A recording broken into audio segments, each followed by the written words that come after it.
Vamos lá ao tema de hoje? Tema de hoje: vença o azedume e busque a paz. Amém? Fala, Deus. Acaba com esse povo chato. Com a chatice, nossa. Meu Deus do céu. Eu falo daqui a pouco sobre isso. Antes eu quero ler um texto. E eu vou começar lendo sobre oração.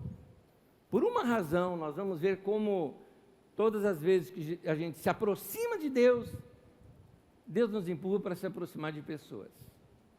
E é nesse relacionamento que a Bíblia vai mostrando, que eu quero te mostrar algumas coisas para mudar aqui nesse coraçãozinho nosso. Vamos lá. Lucas capítulo 11, versículo 1, eu começo lendo dizendo assim: certo dia Jesus estava orando em determinado lugar e tendo terminado, um dos seus discípulos lhe disse: Senhor, ensina-nos a orar, como João ensinou aos discípulos dele. Eu paro aí. Um discípulo de Jesus vê Jesus orando. Eu gosto de imaginar essa cena. Porque alguma coisa foi muito impactante ali para aquele discípulo, ao ponto dele falar: eu quero isso. Me ensina a orar. Jesus faz 3 coisas ali. Jesus ensina uma oração muito curta e rápida. Nessa versão de Lucas, ele é até menor do que aquela versão de Mateus que a gente decorou, o Pai Nosso, não é? A de Lucas, ele é menor ainda, o que se você a recitasse daria em torno de uns 20 segundos, mostrando que oração para ser profunda não precisa ser longa, embora tempo de oração vai te fazer bem, mas Jesus está mostrando que o que importa ali é a sinceridade, é o coração com Deus. Mas Jesus conta uma parábola e depois ele dá um arremate. E essa parábola eu queria narrar a parábola para vocês. Porque nessa parábola, Jesus começa a contar uma história de um viajante que chega num vilarejo. É costume no Oriente Médio receber bem as pessoas no vilarejo. Um visitante que chega no vilarejo, coisa que é rara, mas um visitante que chega lá no vilarejo, ele acaba sendo o hóspede de todos. Uma das coisas que essas cidadelas ou vilarejos prezam muito é para que as pessoas, ao saírem de lá, saiam falando bem, que foram muito bem recebidos naquele lugar. Essa é a honra deles.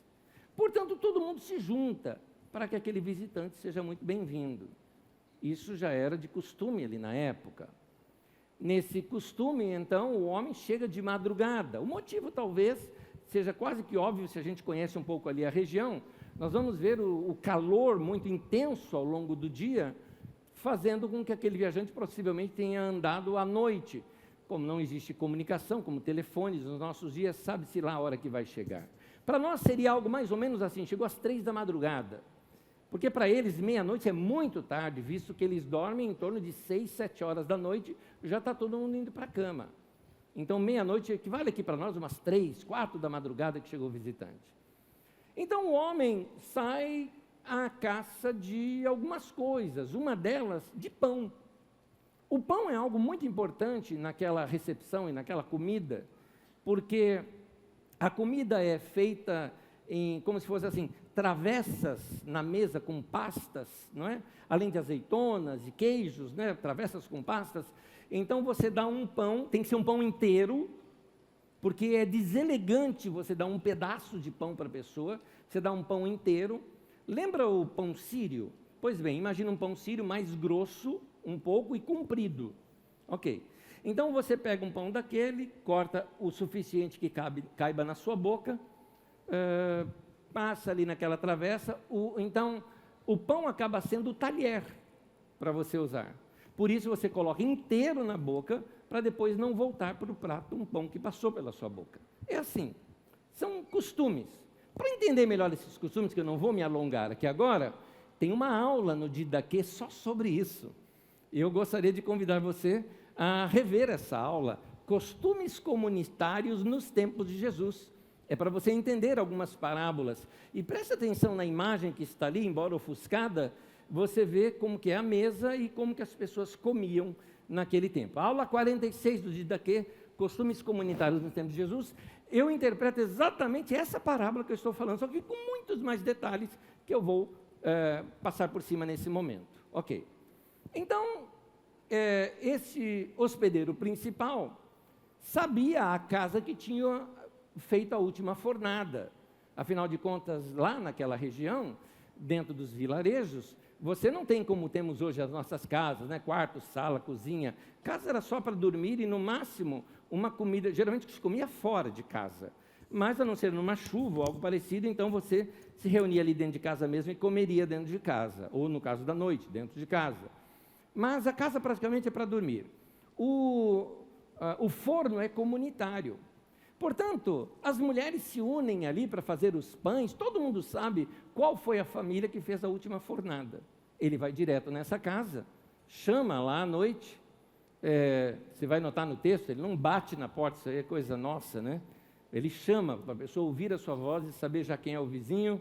Então ele chama e aí começa o conflito do texto. O texto vai mostrar o seguinte: o homem está dormindo, as crianças estão na cama, o cara está chamando lá fora e ele está pensando, eu não vou me levantar, estou na minha casa, estou dormindo, meus filhos estão dormindo. Ele tem esse incômodo, vamos dizer assim, externo. No entanto, diz adiante que ele sente um incômodo, e aí por isso que eu recomendo que você assista a aula, que ali eu explico a questão da língua onde foi traduzido esse texto, para você perceber ali que está falando de fato de uma perturbação, um incômodo interior nele. Uma espécie de sentimento de dívida ou de vergonha para com a população daquele vilarejo, se ele dissesse não. Se ele falasse não, o vilarejo não estaria recebendo bem um visitante. No dia seguinte, as pessoas talvez passariam por ele, diria para ele, vergonha o que você fez. Então, por causa da honra dele, mesmo sendo de madrugada, mesmo estando cansado, mesmo os filhos estando dormindo, por causa da honra, ele se levanta e entrega. E vai lá e dá não só o pão, mas ele fala o que mais precisar ainda. Então, vou dar não somente o que você pediu, mas vou dar até mais do que você precisar. Muito bem. Jesus começa a comparar isso na área da oração. Por que razão? Ele mostra o seguinte: bom, se ele sendo um ser humano, mesmo se sentindo incomodado, mas ele tem honra o suficiente para se levantar e cumprir a palavra dele diante da sua comunidade, dar o que foi pedido e dar até a mais do que necessário, se isso for preciso e o que for preciso. Se um ser humano, sendo ruim, sendo mal, com as maldades que a gente tem no coração, faz uma coisa dessa, Jesus está falando, quanto mais o Pai Celestial. Então Jesus traz para o campo da oração esta relação. Eu continuo a leitura aqui com vocês, no texto de Lucas, agora pulando para o versículo 9, 10 e depois para o 13, o texto diz assim: por isso lhes digo, peçam, e lhes será dado, busquem e encontrarão, batam e a porta lhes será aberta. Pois todo o que pede, recebe. O que busca, encontra. E a aquele que bate, a porta será aberta. Note que Jesus aqui está falando, por isso eu estou dizendo, faz isso. Ora, se um ser humano é capaz de responder a um pedido como esse, quanto mais o Pai Celestial. Ele completa isso no versículo 13, ele fala, se vocês, apesar de serem maus, sabem dar coisas boas aos seus filhos, quanto mais o Pai que está nos céus. É isso que Jesus ensina. Então, Jesus usa uma figura de um homem que se levantou tarde da noite para servir uma pessoa e a sua família. E ele faz essa ligação com a oração. Não é por acaso que Jesus faz isso. Ao longo de diversas parábolas, você vai ver que Jesus compara a relação da oração com a relação de serviço a alguém. Isso, na verdade, fica até mais claro em outra parábola. Tanto que, depois que eu terminei a mensagem, eu falei, talvez eu deveria ter começado o meu sermão pela parábola do samaritano. Porque na parábola do samaritano, isso fica explícito. Um homem está andando na rua, é um samaritano. O samaritano não era bem visto pelos judeus, era considerado gente de segunda categoria. e esse samaritano vê um homem caído na rua que foi assaltado, ele ajuda aquele homem, ele faz algo ali com aquele homem que foi muito interessante. Antes dele passar ali, tinha passado um sacerdote e tinha passado um levita, que estavam indo para o culto, portanto eles não poderiam tocar ali no samaritano, porque na regra da religião deles, se manchasse a roupa de sangue, não poderiam ministrar. Mais ou menos o seguinte, imagina uma pessoa, vamos tentar trazer para os nossos dias? Uma pessoa caiu no meio da rua e está lá toda enlameada, e ela está sangrando, você está vindo para o culto e vai cantar. Aí você fala, eu não posso ajudar essa pessoa, porque eu vou cantar e vou sujar tudo de lama e de sangue, então eu não posso, e passa batido, porque eu vou fazer um culto para Deus. Foi isso que aconteceu ali. Um passou batido, outro passou batido, o samaritano não, pegou e atendeu o cara. Colocou no seu próprio animal, levou ele até uma hospedaria, pagou a diária da hospedaria e falou, olha, se gastar um pouco mais, põe na minha conta que depois eu volto e pago. Cuidou dele. Só que quando ele pega este homem no chão, diz o texto, que ele derramou sobre as feridas daquele homem azeite e vinho, né? O óleo e o vinho. Duas coisas tem ali. Jesus usa uma expressão que é uma expressão da liturgia dos judeus, quando usa a expressão derramar, é a expressão que é usada pelas chamadas ofertas de libação, ou as ofertas de derramamento, quando acabavam de fazer os sacrifícios, os sacerdotes, vamos dizer assim, para apagar o fogo do sacrifício e levantar aquela fumaça, se jogava vinho e óleo, sobe aquela fumaça, dizendo, o sacrifício foi feito, podemos levantar nossas orações, e as pessoas que estavam longe ali do templo, que não ficavam lá junto do sacerdote, olhavam aquela fumaça e falavam, é hora de nós orarmos, é a hora da oração, é agradarmos a Deus e orarmos a Deus. Era isso. E aí Jesus mostra que aquele homem, o samaritano, é que prestou o culto devido a Deus. Aquele homem que ajudou uma pessoa necessitada é quem fez o culto a Deus. E não aqueles outros que simplesmente fizeram as coisas, os esquemas religiosos deles. Mais uma parábola em que, todas as vezes que fala de oração ou de adoração, Jesus fala de ajuda ao próximo. Mais uma delas. Então, você vai encontrando nas parábolas de Jesus uma coisa interessante, de que é um ensinamento que está por detrás dela, que quanto mais você se aproxima de Deus, mais Deus te empurra para servir as pessoas. Nós servimos a Deus servindo pessoas. Há muitas coisas que nós precisamos fazer que são para as pessoas que querem ver uma outra. Jesus conta, por exemplo, algo dizendo sobre aquele último dia, em que Deus vai separar os que são dele e os que não são, e ele fala para aqueles que são dele, né? Vinde, benditos do meu Pai, eu tive fome e você me deu de comer, eu tive sede e você me deu de beber, eu não estava nu, estava sem roupa, né? Ou seja, foi assaltado, levaram as roupas, e você me vestiu. Estive preso e você foi me visitar por causa da perseguição e tudo mais, e você, enfim, você me acolheu. E aí perguntaram para ele, Senhor, quando foi que te vimos com fome? Quando foi que te vimos com sede? Quando foi que te vimos dessa maneira toda? E ele falou, quando fizeste a um desses meus pequeninos, a mim fizeste. Mais uma vez Jesus ensina isso. Nós servimos a Deus servindo pessoas.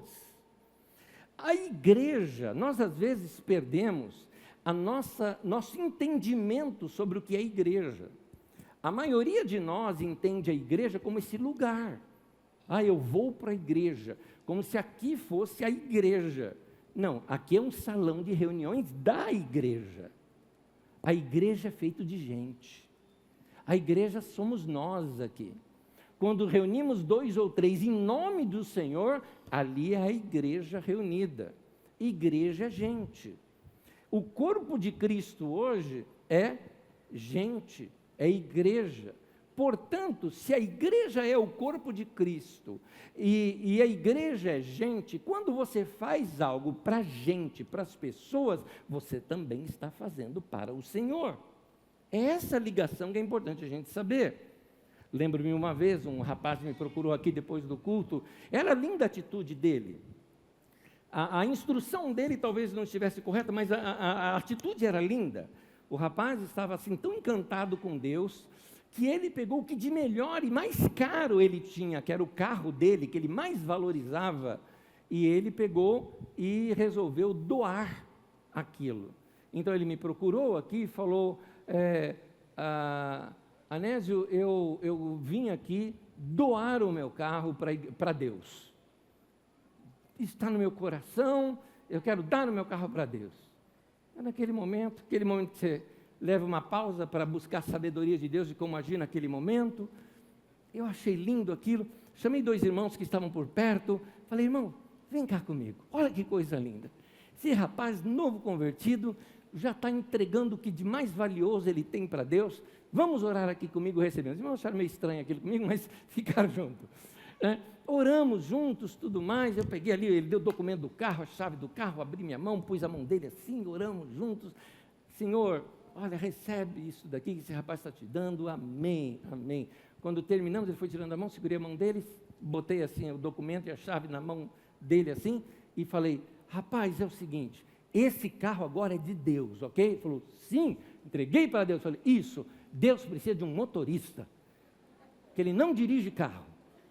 E nós acabamos de eleger você para ser esse motorista agora. Então você vai ser o motorista desse carro, que é de Deus agora. Agora lembra, é de Deus agora, tá? Não é teu mais, é de Deus. Então se algum dia Deus falar no teu coração, ajuda tal pessoa, dá uma carona, ou tudo mais, você vai fazer, porque o carro não é teu, é de Deus. E tem mais, hein? Quando a gente dirige do lado do dono, a gente dirige com cuidado. Então você vai dirigir sabendo que é de Deus. Muito bem, é uma lição para mostrar que nós precisamos entender essa relação entre, às vezes, as coisas que nós pensamos que estamos fazendo para Deus, porque, às vezes, a igreja trabalha muito assim na espiritosfera, sabe?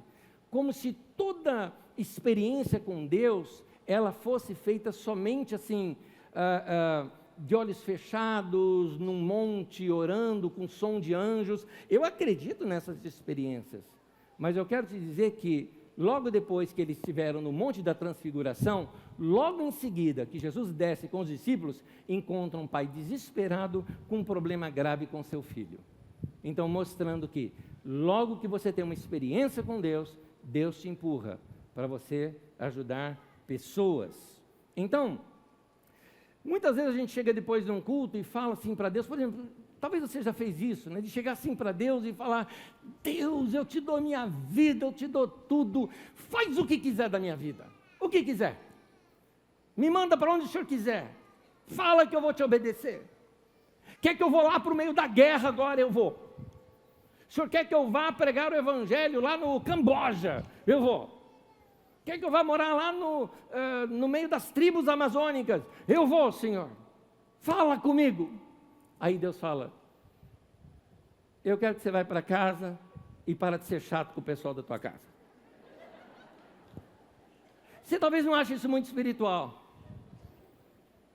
É igual o rapaz e moça, escuta essa. Aquela história, porque os jovens são assim, são impulsivos, eu sei. Pode, não vou dizer que sou jovem, já fui jovem nesse sentido. E minha oração era essa, o tempo todo. A Magda se lembra, Magda quando ela me conheceu, eu disse assim para ela, falei, olha, você sabe como é que é a minha vida, né? Se Deus me mandar para a Índia, eu vou. Se Deus me mandar para a China, eu vou. Mandou para Osasco. Né? Então, é aquela impulsivo, né? Que a gente é disposto a fazer qualquer coisa para Deus. Então, talvez você, jovem, que esteja dizendo assim... por exemplo, se você me procurasse e falasse, pastor, eu quero servir a Deus melhor, eu quero fazer o que Deus quiser da minha vida, para onde Deus me enviar eu estou disposto, se Ele quiser que eu largue a faculdade, que eu vá para tal lugar, eu vou, por onde eu começo? Eu falo, começa arrumando o teu quarto. Eu estou querendo dizer isso de propósito, porque às vezes a gente quer enxergar longe demais e não enxergamos as coisas mais imediatas que tem com a gente.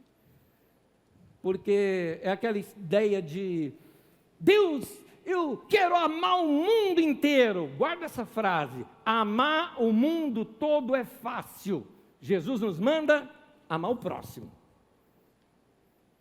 Porque amar o mundo todo é fácil, você não tem relação com eles mesmo. Ama o próximo.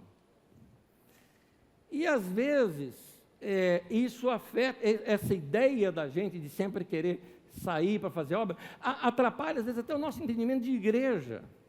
Obra missionária, por exemplo, não, eu quero fazer missões, eu quero sair e ser missionário em todo lugar, tá bom. Quer ser enviado para uma obra missionária? Primeiro, você precisa servir o próximo. Ou seja, dentro da sua casa, no meio da sua comunidade, no meio da sua igreja, no meio do seu trabalho. A obra missionária, ela tem o seu lugar, mas quem não serve bem onde está, não vai servir bem em outro lugar. É a mesma coisa com o ministério no meio da igreja. Ministério no meio da igreja não é pregar, não é cantar, isso é consequência do nosso ministério. O nosso ministério primário é nosso serviço a Deus, nosso serviço ao próximo, ou seja, à igreja e ao mundo. Esse é o nosso serviço, que todos nós temos. Então, quem não está praticando esse serviço, não dá para fazer outra coisa. É por isso que eu fico encrencando aqui com gente que às vezes só aparece em dia que está na escala, não é? Mas eu tenho ali o compromisso. Não, você tem compromisso todo domingo, meu querido.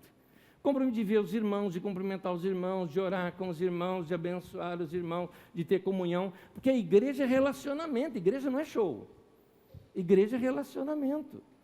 Então, quanto mais nós nos aproximamos de Deus, Deus nos ensina a nos aproximarmos mais das pessoas. Agora, o contrário é interessante. Quando eu estou longe de Deus, o que é que vai acontecer? Eu vou começar a brigar com pessoa. Por quê? Porque quando você está chato, está insuportável, pode ser que esteja faltando algo na sua comunhão com Deus, nesse ajuste fino da sua comunhão com Deus. Note que quando você vai abandonando o seu tempo de oração, porque tem várias formas de comunhão com Deus. A oração é uma delas, a adoração é outra, a leitura da palavra é outra, escutar uma mensagem é outra. E todas as vezes que você tem essas experiências gostosas com Deus, quem muda? Deus não muda, muda você. Você vai sendo mudado. Lá em Coríntios diz que quando nós o contemplamos, nós somos transformados à imagem dele. Qual é a imagem de Deus nesse sentido? Bom, Jesus é a tradução de Deus para nós, né? Para entender Deus, você tem que olhar para Jesus. E Jesus fala, aprenda de mim, eu sou manso e humilde. Ou seja, um dos sinais de uma pessoa que tem relacionamento com Deus é que ela passa a ser uma pessoa mansa e humilde. Qual é o contrário de manso e humilde? Arrogante, briguento, chatinho, não é? Então, eu sei que há períodos na vida da gente que a gente está chato, mas é por questão física. Não dormiu bem, está cansado, cabeça cheia, ou questões hormonais, está com alguma dor, dá para compreender. Mas, gente, isso é temporário. Busca um médico, busca uma ajuda, você muda isso, tá? Ou às vezes dá um tempo, se isola um pouquinho, né? Você vai ficar bem, é um momento. Mas você sabe do que eu estou falando. Eu estou falando quando você começa a ter os seus relacionamentos mais próximos afetados, porque você já perdeu a mansidão, perdeu a humildade do relacionamento, você perde esses detalhes do relacionamento, e aí, por exemplo, vamos colocar no relacionamento mais íntimo que a gente conhece, que é o casamento. Você vai ver que as coisas mudam no casamento. No começo do casamento, com romantismo e tudo mais, e vocês apaixonados, nota que tudo era no diminutivo, né? É fofinho, é lindinho, e até nome de animal, né, a gente coloca, né? É gatinha, é gatinho, né? Aí passam os anos, as coisas crescem. Não é mais gatinha, é a anta, não é mais, né? É o porco, é o porcão, né? Então, vai mudando. Fala, Deus.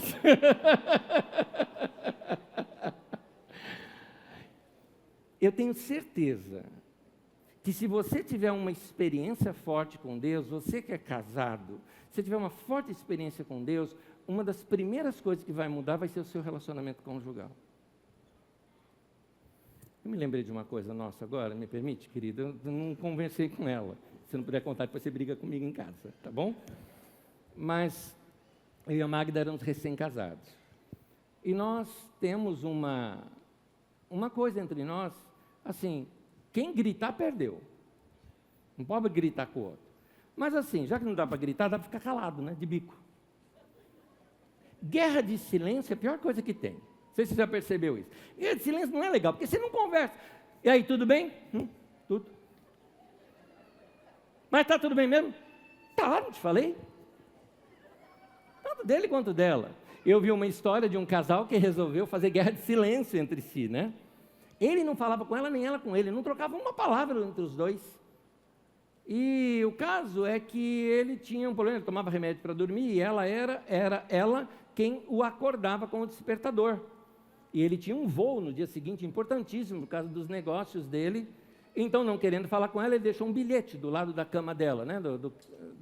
do auxiliar ali da cama dela, né? Daquela mesinha, deixou lá, por favor, me acorde às 5. Obrigado. Tá bom. O cara, daqui a pouco, ele acorda, olha no relógio, 8 da manhã, apavorado, né? Levanta, né? E já querendo brigar com ela, olha, tinha o quê? Um bilhete do lado da cama dele. Acorde, são 5 horas. Bom, voltando. Se você tem uma experiência com Deus, isso muda o comportamento. E eu me lembro do nosso primeiro problema de relacionamento. E aí nós chegamos à seguinte conclusão: vamos orar?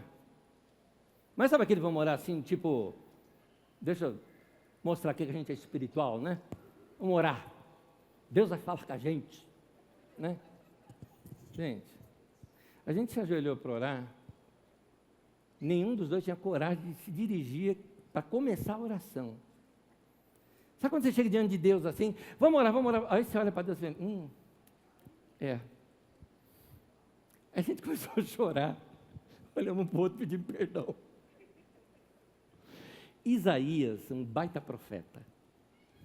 Isaías estava azedo no coração. E o azedume dele era por questões, inclusive, sociais e políticas. Porque ele convivia na corte, era um dos conselheiros do rei, e ele estava vendo as falcatruas ali, o desvio de verbas, de dinheiro e tudo mais. Nós já estudamos isso aqui numa outra ocasião, quando eu estudei sobre o profeta Isaías. E ele começa dizendo assim, né, profeta mesmo, ai de vocês que fazem isso, isso e aquilo, e vocês que desviam, e vocês que oprimem o pobre, e vocês que julgam errado, ai de vocês, é profeta, né, ai de vocês. Muito bem, aí ele tem uma experiência com Deus, e na experiência ele vê o Senhor. Primeira palavra que saiu da boca dele, ai de mim. E eu gostaria que nós tivéssemos esse momento, ai de mim.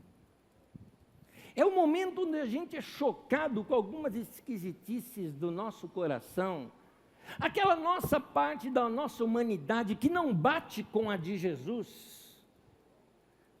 O que eu tenho que mudar na minha vida? Tudo que for diferente de Jesus. Ele é o padrão. Então, quando a gente começa a ser chocado com isso, precisamos mudar. Precisamos mudar. O caso é que o que vai mudar a gente está perto de Deus.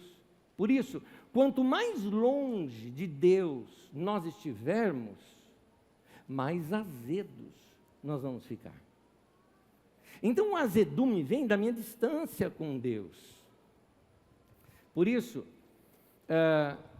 usando aqui a expressão de Isaías, por que Isaías via defeito em todo mundo e não enxergou defeito nele? Ele só enxergou quando Deus quase que mostra um espelho para ele, ou quando Deus o choca com a presença de quem é Deus e quem era Isaías. Aí ele percebe que o padrão está diferente. Então, quando estamos longe de Deus, enxergamos o defeito do outro, mas não enxergamos o nosso. É por isso que a gente tem, quando a gente está longe de Deus, a gente está mais crítico. A gente está mais crítico, principalmente, estou falando aí com os de fora, principalmente com gente que está perto da gente, dentro de casa. No livro de Lucas, capítulo 6, versículo 41, diz assim: por que você repara no cisco que está no olho do seu irmão? E não se dá conta da viga que está em seu próprio olho. Então você encontra o defeito na outra pessoa quando você faz pior do que ela, mas não enxerga. Querido e querida, não responda para mim, responda para você. Ultimamente você anda meio azedo ou azeda? Não estou falando por questões físicas, eu estou falando daquela que você sabe que é isso mesmo. Aquela questão de alma mesmo. Você está chato. Você está chato com as pessoas, você está impaciente com as pessoas próximas de você. Sabe o que é isso? É um sinalzinho no painel, igual o painel de carro, a luzinha ali piscando. Falar em luzinha piscando em painel de carro hoje é fácil, né? Porque é aquela da gasolina hoje, né? Todo mundo sabe o que é aquilo lá. Né? Então, tem aquela luzinha piscando, é sinal de que teu tanque está vazio. É sinal de que você está longe de Deus. Então, você precisa orar. Então, eu entendo que tem um outro lado, que eu vou abrir um parêntese aqui agora, um parêntese. Existe sim gente chata que você tem que manter distância. Tem sim, a Bíblia ensina sobre isso. Jesus, por exemplo, não suportava a chatice da religião falsa do seu tempo. Então, gente religiosa, cheia de chatice, é melhor você dar uma distância daquilo para não se contaminar. Mas você vê também, aliás, a Bíblia mesmo ensina que você não deve gastar saliva tentando convencer um tolo. Tá? Então, realmente, eu fico um pouco impaciente, às vezes, com gente assim. Mas o que a gente tem que fazer? A gente não pode brigar. A gente tem que distanciar, e principalmente nas redes sociais, principalmente. Eu estou ensinando algo aqui agora, que se você começar a praticar isso agora, quando chegar o período da eleição, você está bem. Preparado, porque te prepara. Vai ser chato. Vai ser chato. E você vai ter que saber como lidar com isso. É interessante hoje, como nas redes sociais, as pessoas, ela está azeda, ela está de mal com o mundo, ela entra no seu perfil para te criticar uma coisa que você falou, que eu não estou falando aqui nem de política. Porque esses dias aconteceu um negócio, não foi esses dias, já faz tempo.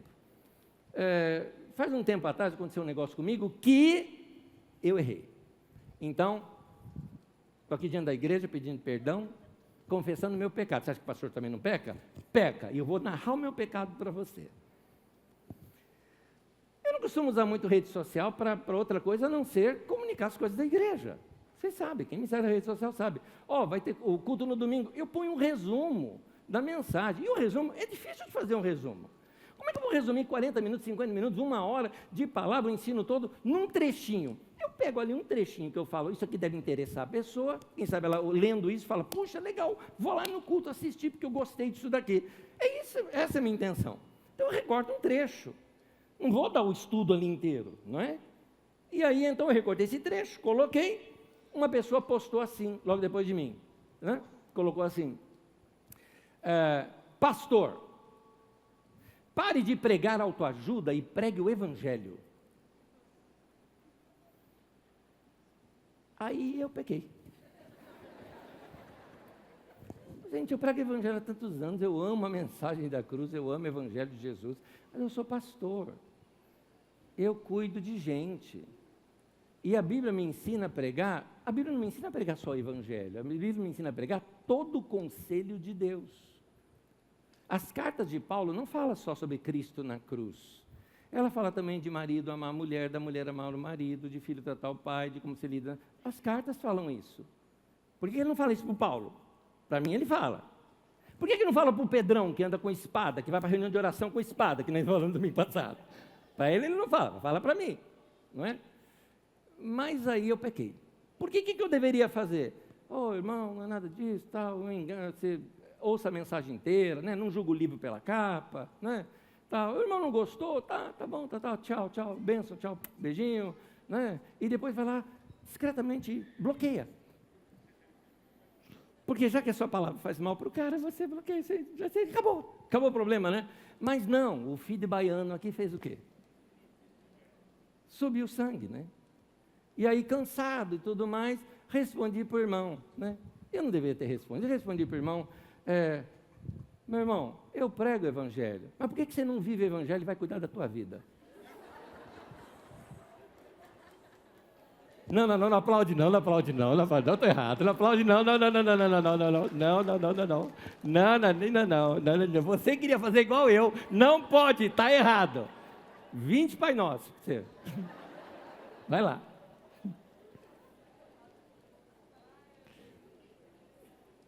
Depois eu troquei diálogo com o irmão, ficamos em paz, e quando ficamos em paz eu falei, irmão, vamos fazer o seguinte, o que eu falo perturba você. Você é meu irmão, nós vamos para o céu junto.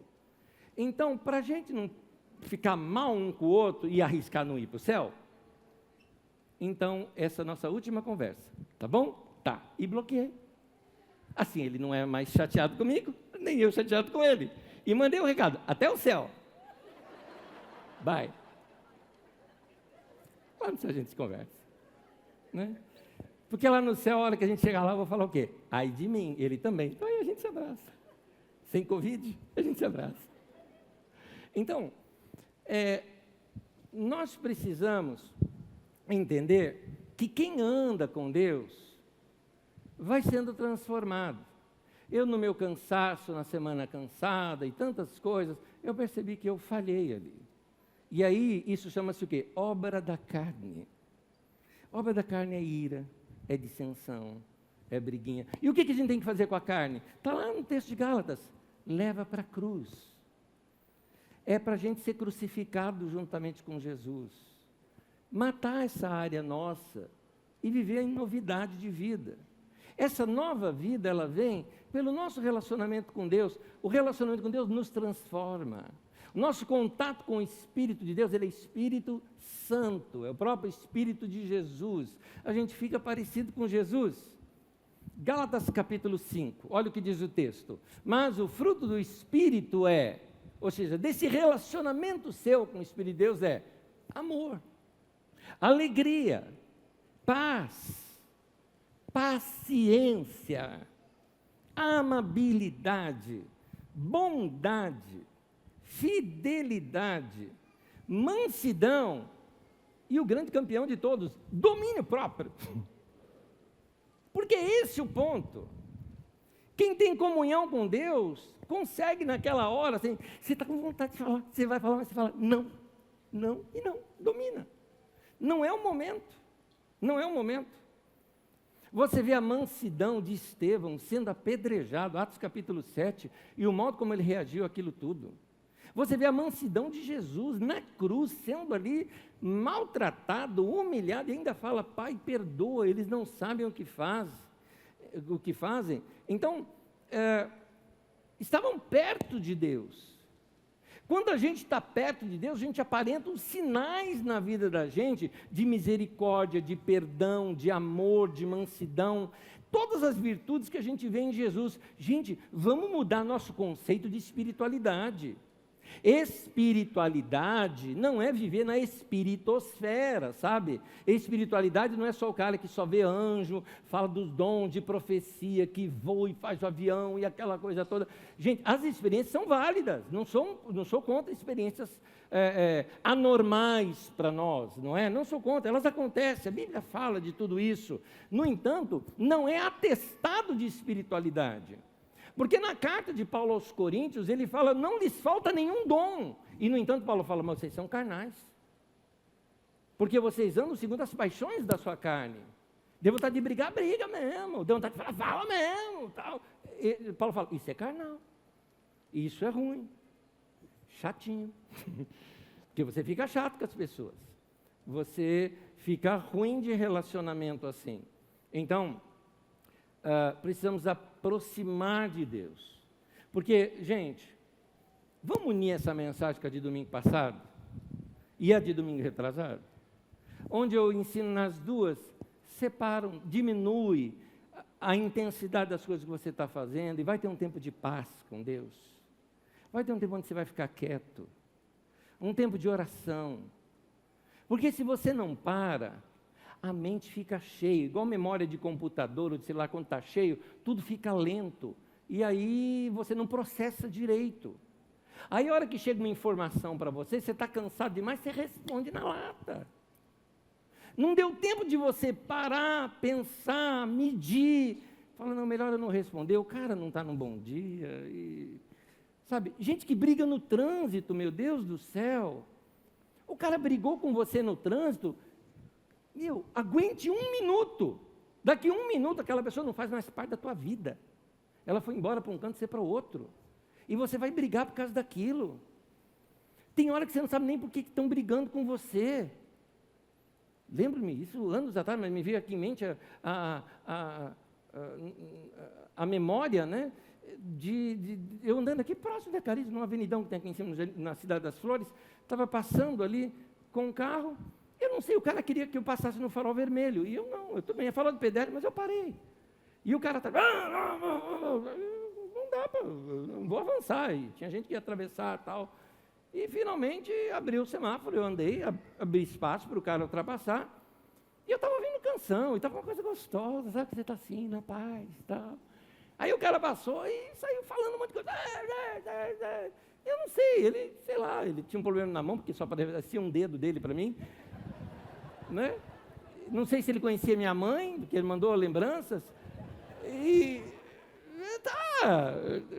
eu costume meu, quando é assim, eu falo, ele sempre pensa que eu conheci, né? E tal. E foi embora. Não sei mais quem é o cara. Nunca mais vimos. Vou deixar aquele estragar meu dia? Se eu respondo para aquele rapaz naquele momento, com uma briga no trânsito, a mesma coisa dentro de casa. Será que não dá para a gente dentro de casa? Deu vontade de falar um monte. Espera, não é o momento, não é a hora, fala depois. Isso se chama domínio próprio. Então, a Bíblia mostra que sempre que a gente comete a coisa precipitadamente, a gente erra. Esse é um texto para ser decorado, Provérbios 19, 2. Tem que ser decorado um texto desse para você. Não é bom proceder sem refletir. E peca quem é precipitado. Isso é para você decorar. Peca quem é precipitado. E pecar é errar o alvo, errou o caminho, fez da maneira errada. Quem ora, esvazia a mochila pesada. Pedro fala, lança sobre ele toda a sua ansiedade. Quem ora, sabe aquele peso? Sai tudo. Quem ora, deixa aqui o seu processamento livre. Sabe, igual dar reset no seu celular, no seu computador, fica tudo leve de novo. Quem ora tem essa experiência. Porque quem ora se desabafa com Deus e tem a vida mais leve. Quem ora aprende a ter mais controle do que fala e também das decisões que toma. E aqui uma regrinha para a gente seguir na vida da gente. Quanto mais desabafamos com Deus, menos precisamos fazer isso na internet. O que adianta você ficar dando indireta pela internet? O que adianta você ficar descendo pau nas outras coisas pela internet? Está igual tem gente aí que faz aquele sermão enorme contra o Putin na internet. Achando que o Putin vai ler o seu Facebook em português. Fala com Deus, meu querido. Porque alguns de nós estamos fazendo da internet, agora, o divã. Eu estou cheio, vou lá. Quando eu estava na escolinha dominical, cantava, cuidado mãozinha, né? Cuidado pezinho onde anda, cuidado boquinha com que fala, e deveríamos acrescentar, cuidado dedinhos com que tecla. Porque essa vontade de falar no calor do momento vai dar problema. Espera um pouco, reflita, deixa a poeira baixar. Vamos ouvir, Tiago, irmão de Jesus, líder da igreja de Jerusalém, Tiago capítulo 1, versículo 19. Meus amados irmãos, queridos do meu coração, tenham isso em mente. Sejam todos prontos para ouvir.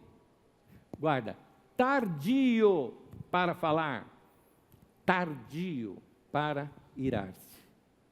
Em outras palavras, dá um tempo. Não responda no calor. É isso. Então, eu acrescentaria até tardio para teclar.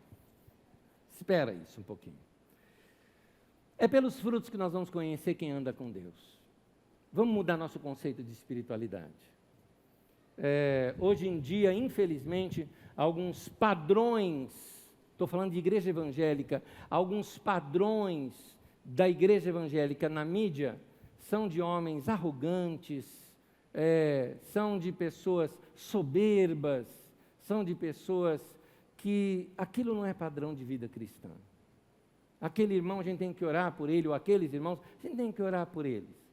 Já foram homens de Deus. Hoje viraram cabos eleitorais e outras coisas mais. Temos que orar por eles. Estão desviados do Evangelho.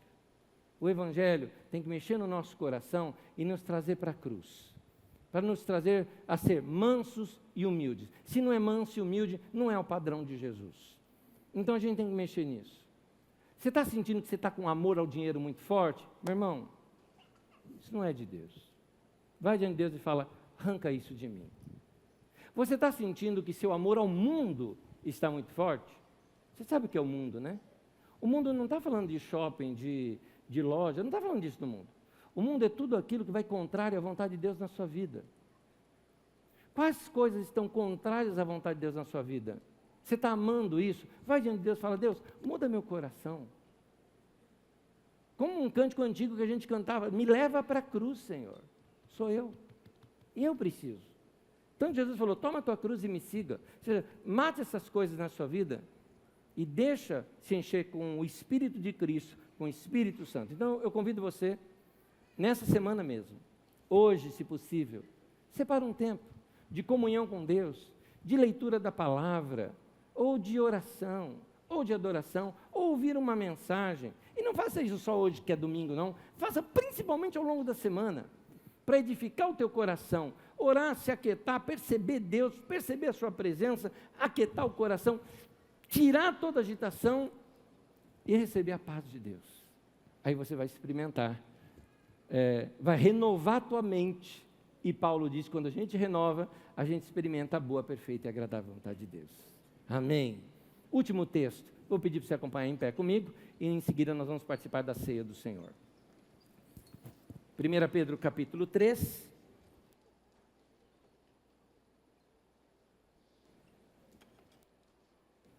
O texto diz assim, quanto ao mais, irmãos, tenham todos o mesmo modo de pensar.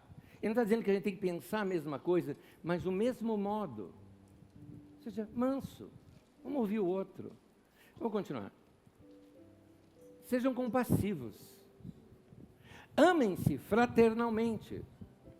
Sejam misericordiosos e humildes.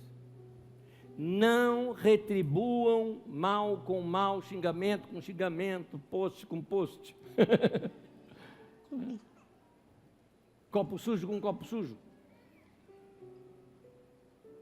Meu marido falou que ia lavar a louça, não lavou. Também não vou lavar.